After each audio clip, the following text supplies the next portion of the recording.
it's Michelle at Red Dirt Reviews. I am here to do my review of City of Fallen Angels by Cassandra Clare.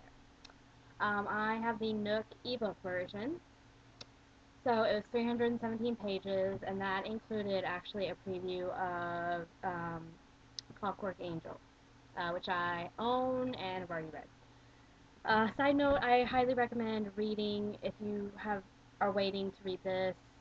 Read Infernal Devices, the two that are out first, because you actually get introduced to characters in City of Fallen Angels that are in those books. And it's kind of cool to already be familiar with those characters before they're brought up. Like Camille, Will Herondale is mentioned, especially after you find out about um, um,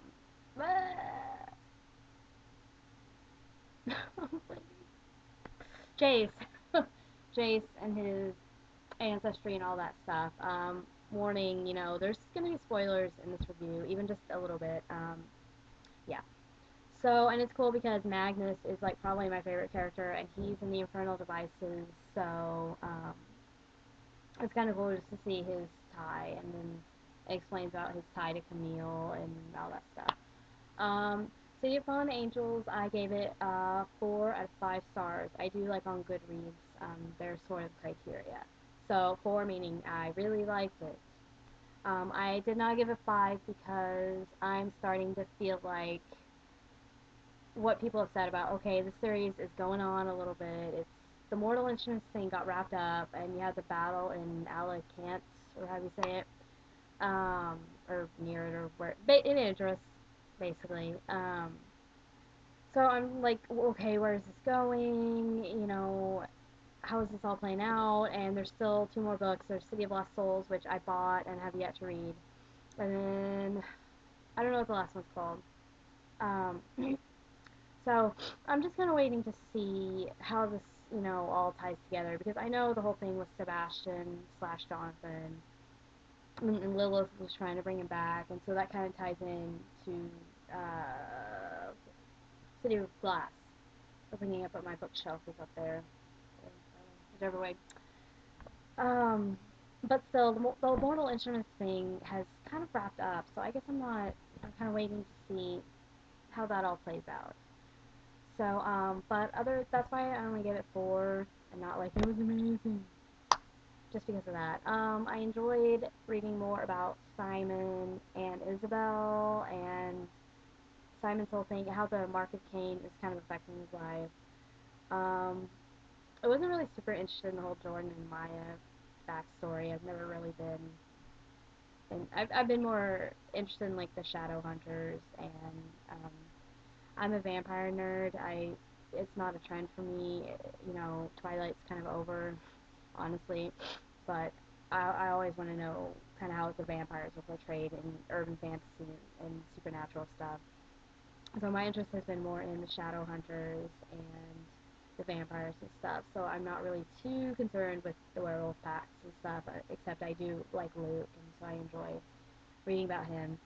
Um, but so it was good to see how Simon was doing, and um, I'm kind of getting a little more annoyed with Jace as time goes on. Like, it's time to cut the moody crap, and woe is me, and I'm starting to get a little tired of Jace. He's even more emo than usual in this book, especially now that he's with Clary, and it's just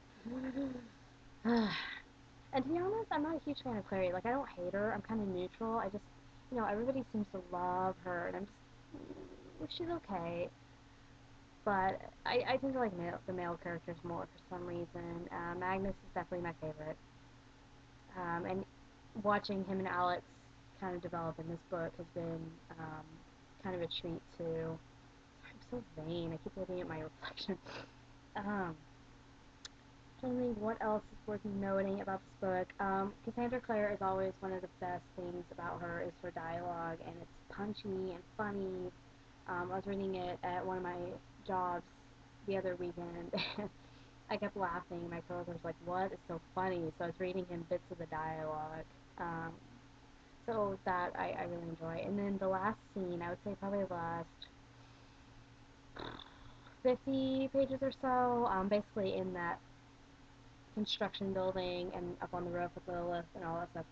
That actually was one of my favorites because it was very evenly paced. It was action packed. A lot was going on, but it flowed very well, and the pacing was good. Um, the ending was awesome. It was one of those cut off endings, and I was finishing it up at work during the kids' nap time, so I had to be quiet. But I was like, oh my god, she did not end it there. So I'm really glad I have City of Lost Souls. It's up there on my shelf, and I don't know if I'm gonna jump into that or not. Um, but I have it, and it will be there when I'm ready to read it. So yeah, that was my review. 4 out of 5 stars. Um, City of Lost Souls is next at some point. Um, what I'm currently, I have another book I was reading on my note called Gray Matter. It's about like the connection between. It was written by a neurosurgeon who's a Christian, and it's basically about prayer's effect on the health of the patient. And it's okay. I don't know if I'll finish it, but it was a free book. So I'm torn between either starting City of Lost Souls or I bought the Golden Lily. Yeah, the Golden Lily. It's the next in the Bloodline series, which I'm really enjoying. So I'm not entirely sure what I will be reading next, but I will let you guys know.